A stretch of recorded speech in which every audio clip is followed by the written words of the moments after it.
The Monday morning meeting was standing room only. 14 people around the table, another 3 on the call. Richard stood at the front with his coffee mug and his Bluetooth earpiece, and that smile he used when he was about to say something we were all supposed to pretend was normal management. He said, "Everyone here is replaceable." He was looking at me when he said it, not glancing, not scanning the room, looking. 14 people at the table followed his eyes to my face. Some looked down at their notebooks. Some watched to see what I'd do. I did nothing, held his gaze for a second, and then looked at my laptop screen like I was checking an email. That's what they'll remember. Not that I fought back. Not that I cried. That I did nothing. Then he added, "Some of you seem to forget that." Still looking at me. I'm 41. I'd been in that job for 7 years. I'd built the reporting system he was standing there presenting as his own. I knew where the bodies were buried. Every backup failure. Every client complaint he'd asked me to hide. Every spreadsheet he demanded I recalculate to make the numbers say something they didn't. He knew I knew. That's what this was about. The meeting ended. People got up fast. Chairs scraping. Laptops closing. The woman next to me, Sarah, touched my elbow once. Quick. Then she walked away without looking back. No one said a word. Not "You okay?" Nah, that was out of line. Not even a nod. That's how I knew they all heard what he meant. Not that everyone was replaceable. That I was. That he wanted me to know it. That he wanted them to watch me hear it. I was at my desk at 7:14 on a Wednesday morning 3 years ago. That was just my rhythm. Coffee brewed, emails sorted, the quiet before the office filled up. Richard came in at 8:45. He was never the first one here. Never. I'd watched it for years. He walked in with his coffee from the shop down the street, and his phone already at his ear, and he never once saw that someone else had already been working for an hour and a half. I never said that out loud. Not to anyone. But Maya mentioned it once. She was a senior analyst, quiet, kept a notebook with a black cover, and wrote things down that she never said in meetings. We were in the break room, just the two of us, and she said, "You set the pace." He takes credit for the result. I didn't disagree. The Q4 forecast model came together over a weekend when Richard's daughter was in hospital. He didn't ask me to build it. He just forgot to assign it. Friday afternoon came, and the deadline was Monday, and he never said a word. So I stayed Saturday and Sunday, built the whole thing from scratch. Monday morning, he walked into the team meeting and said, "Where's the forecast?" I pulled it up on the screen. He looked at it, nodded, said, "Good work." Not "thank you." Good work. Like he was grading a paper. Like the weekend I'd just given him was something I owed him anyway. After the meeting, Maya forwarded me something. An email draft. She'd written it but never sent it. It was addressed to HR. It said, "Richard has repeatedly taken credit for work he did not perform. I have documentation dating back 18 months. She never sent it. I never asked why, but she asked me to hold a copy. Just in case. I saved it in a folder on my desktop. Not for a fight. I told myself it was just backup. Just in case something happened. Just in case I ever needed to remember that someone else saw it too. That was 3 years ago. The folder stayed there. Neither of us mentioned it again, but existed. And later, that mattered more than either of us planned. Richard hired Leo over a stronger candidate. Everyone knew it. The other person had more experience, better numbers, clearer communication in the interview. But Leo had worked with Richard at a previous company. In the interview, Leo said, "I already know how Richard likes things done." That was the qualification. That was the whole thing. Leo was competent, not remarkable, not someone who would have been hired in an open process. But he was loyal, and he owed his job to favoritism. Richard knew that. Leo knew that. Everyone else watched it happen. Then Richard started giving Leo my projects to cross-train. His words. The idea was that no single person should be the only one who knew how something worked. Reasonable on its face. But Leo didn't learn the systems. He didn't ask questions. He just waited for the finished work and then presented it. In a meeting, Leo said, "Our analysis shows about a report I had run. The report I had built. The numbers I had verified. The formatting I had stayed late to finish." He said "our" like he had touched a single cell. I said, I ran that analysis. The room went quiet. Leo looked at Richard. Richard looked at me. Then Richard said, we're all a team here. That wasn't an answer. That was a wall. Maya caught me after the meeting, in the hallway by the water cooler. She kept her voice low. She said, you corrected him in front of everyone. I said, I corrected Leo. She looked at me, waited. Then she said, Leo is Richard's choice. You corrected Richard. I said, someone has to. She didn't say anything else, but her face did. I hope you know what you just started. 2 days later, Diane scheduled a mediation. The HR director, polished, used the word culture like a shield. She put me and Richard in a conference room. No witnesses, no notes. She sat at the head of the table with her hands folded. She said, I understand there have been some misunderstandings about roles and contributions. Richard didn't look at me. He stared at the wall behind my head, the beige wall with the old stain where someone had spilled coffee years ago. He said, I've always supported your growth. Diane wrote something down. I don't know what. Probably nothing. The mediation ended.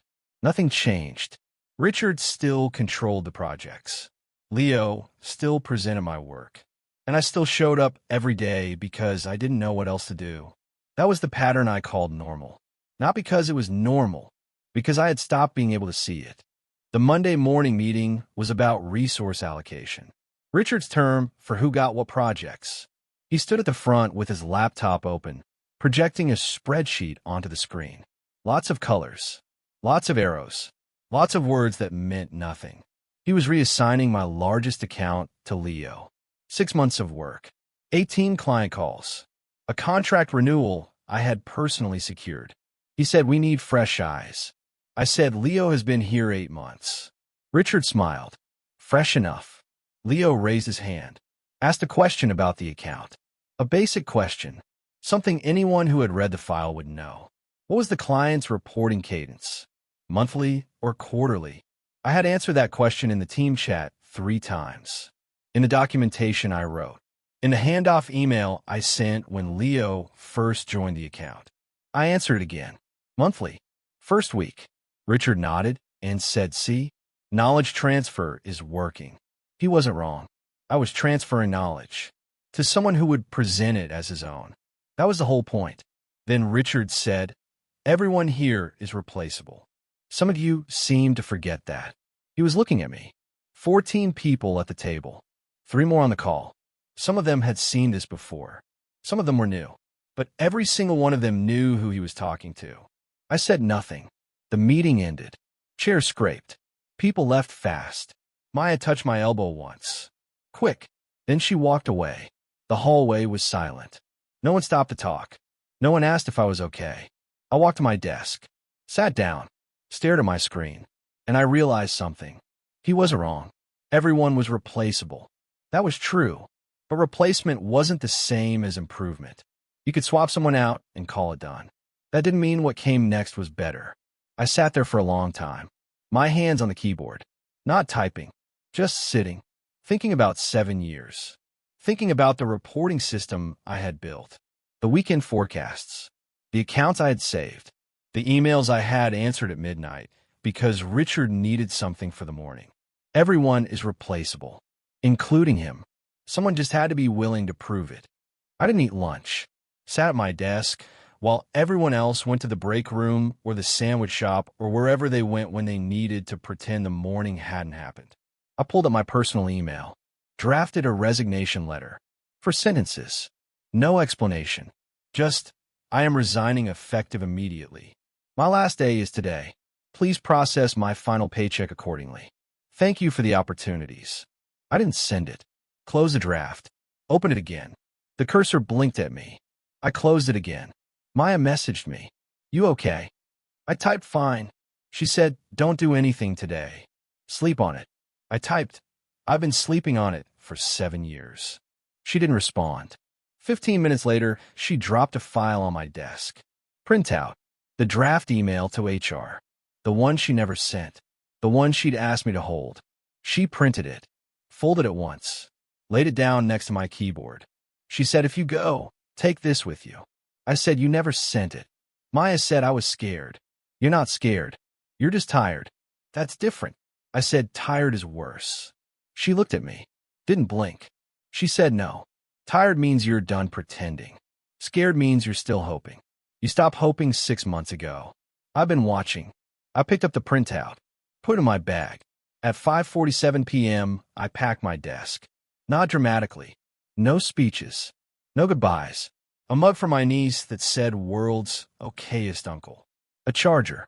A photo of my niece at her kindergarten graduation. The printout from Maya. That was it.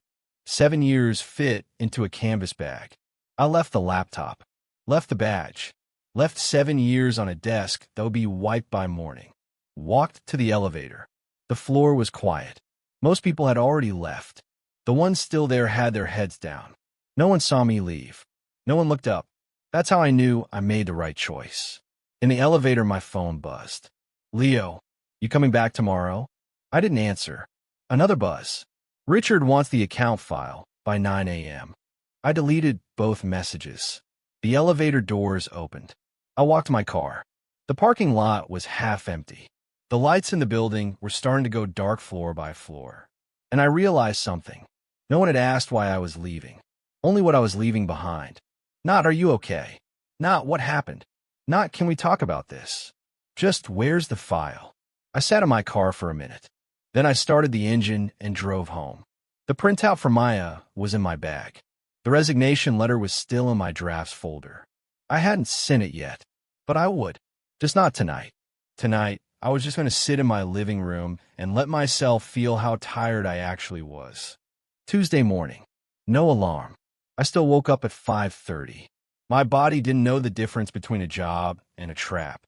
Both had required getting up early for 7 years. I stayed in bed until 8. Just lay there watching the light change on the ceiling. My phone started buzzing at 9. Work emails.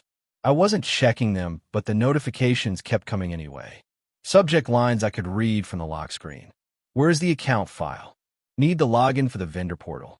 Urgent. Reporting due. I turned off notifications at 9:30.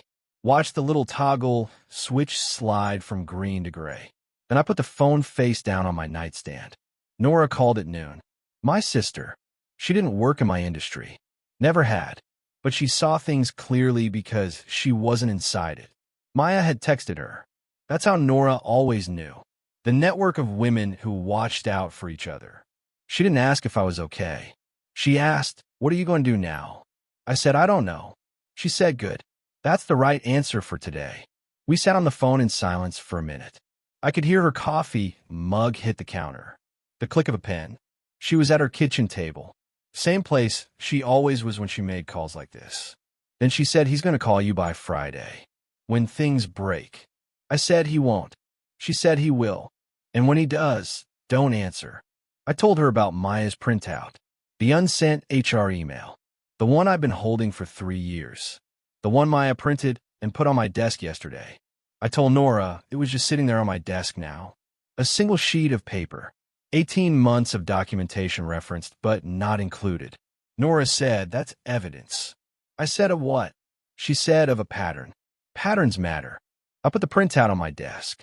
Stared at it. Maya's words. Richard's name. The HR address. The date from 3 years ago. I wasn't ready to decide what it was. Evidence. Leverage. A reminder of something I already knew. I didn't know yet. I just knew it existed. And that existing meant something. I looked at my phone. Still face down. Still silent except for the occasional buzz of notifications I'd turned off. The world was still asking for things. The login. The file. The reporting. None of them were asking for me. Just what I had left behind. Wednesday. Maya texted. They can't find the vendor portal login. I didn't respond. Another text. Leo reset the password, but the security questions are answers you set up. I didn't respond. A third text. Richard is yelling. I put my phone in the kitchen drawer. Closed it. Walked away. Thursday morning. My phone rang. A number I didn't recognize. I almost didn't answer. But I did. Jenna. Leo's assistant. Young. Smart. Had been there 3 months.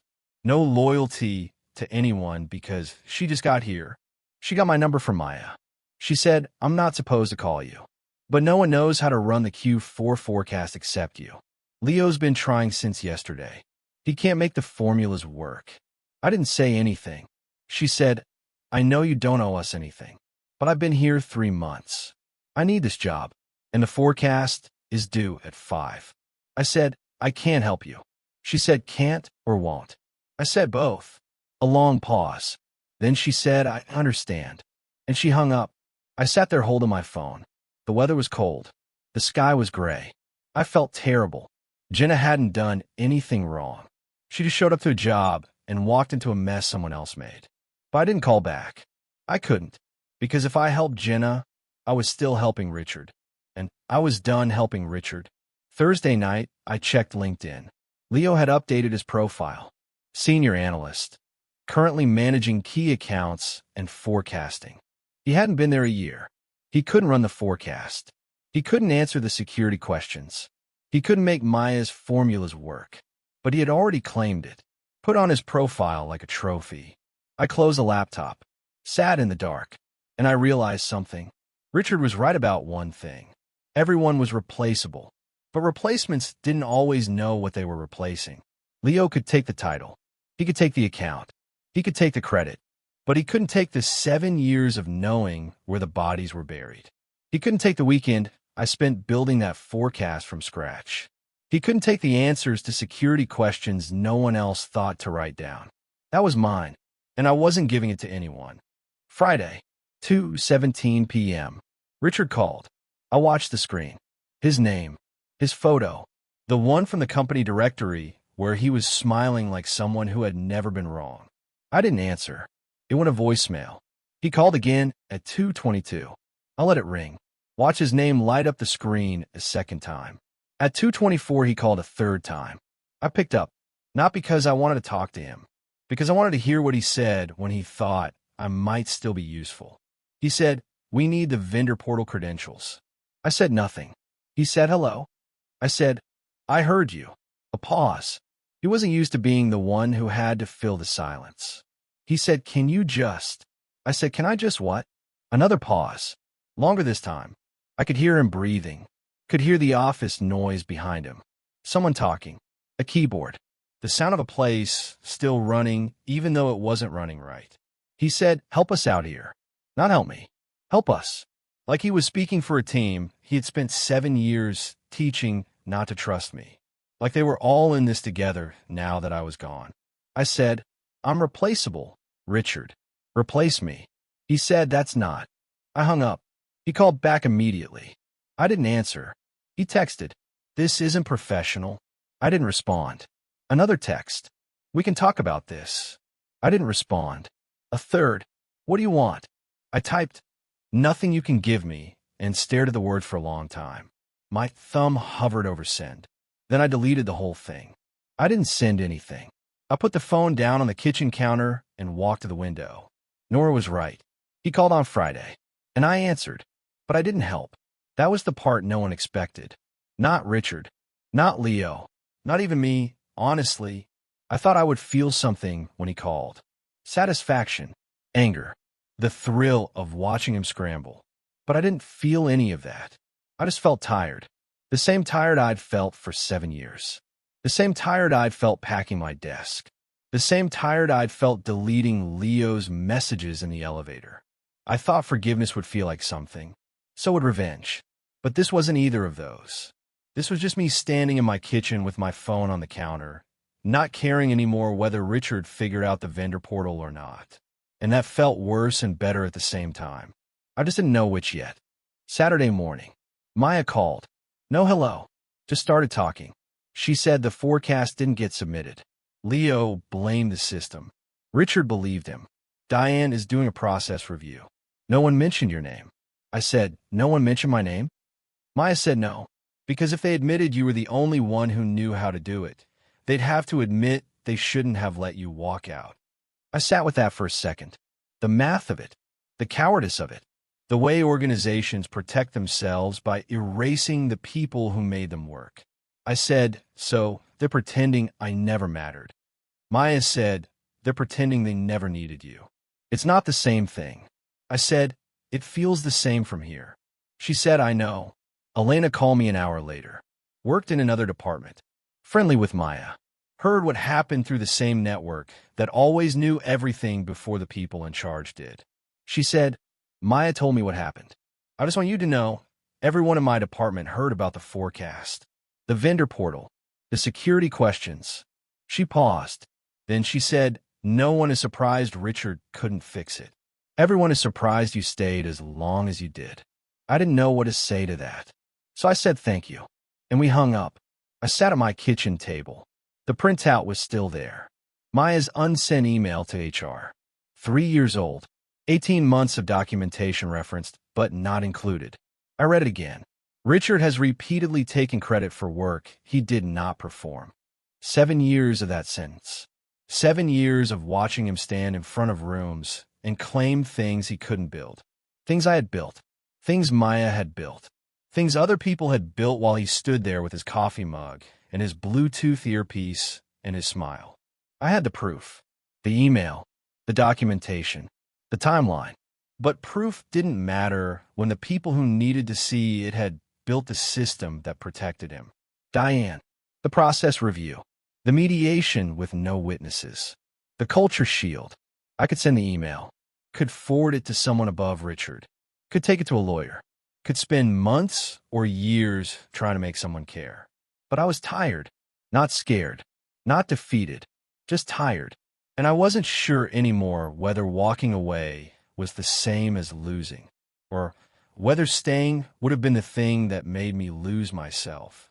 I folded the printout, put it in the drawer with the other things I wasn't ready to decide about, and I sat there in the quiet of my own kitchen, in a house that wasn't full of people who needed something from me, and I tried to remember what that felt like. Quiet, no notifications, no one asking for the login or the file or the forecast, just me. And the silence. Monday morning, 8:47 a.m., the same time I had walked out the week before.